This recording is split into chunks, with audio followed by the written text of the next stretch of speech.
Antes no era posible combinar la solución de baterías junto con microinversores, pero ahora Lions Battery tiene la solución, pero no se lo voy a contar yo, se lo va a contar mi compañero Brian directamente desde California.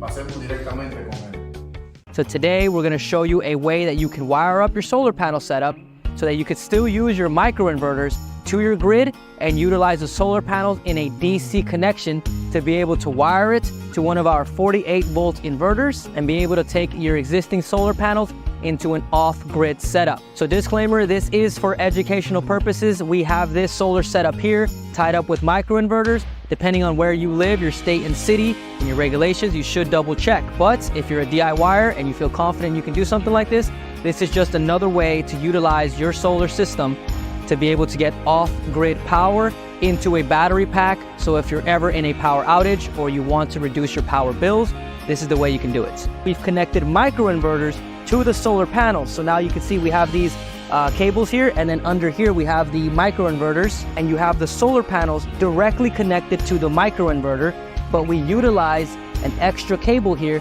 to be able to splice the cables. You can still create a solar system that's wired up in series. So you'll take the positive from the first panel, run it to the negative of the second panel, and then the positive from that second panel to the negative of the third panel, so on and so forth. And you create a junction at the end so that they create a in-series off-grid DC system that is wired up to one of these PV cables that could connect directly to the Walrus inverter.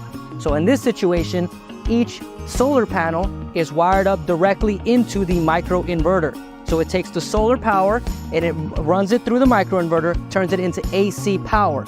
We then have the microinverters conjoined to each other using this cable, and you can see that it's wired up to the next sets and the next sets and the next sets.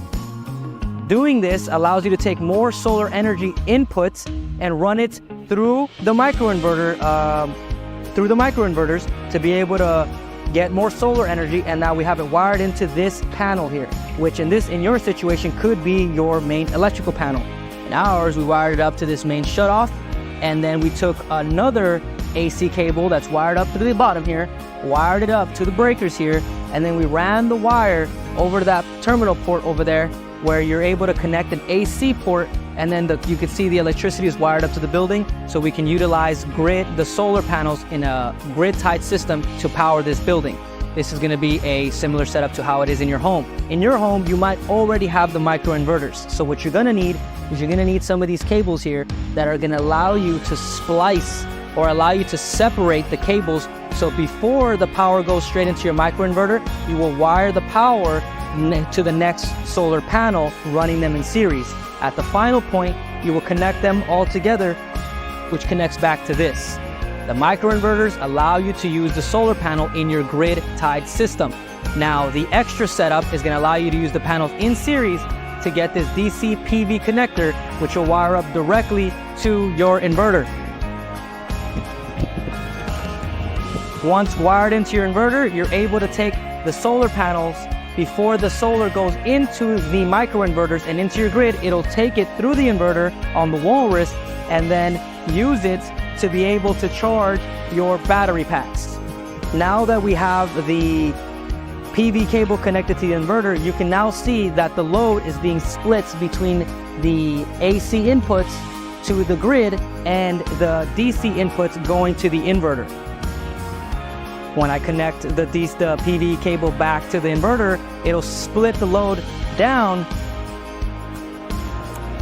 It'll split the load down, and you will be able to use the other load of the solar panels to power up your batteries.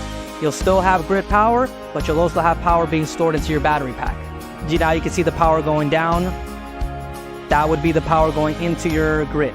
All right, thank you for watching. If you needed to learn how to do this, you could go to our website, batteryevo.com, call in, and any one of our techs will be able to help you do this kind of setup, and we'll be able to help you get a 48-volt inverter with battery backup to get a solar battery kit.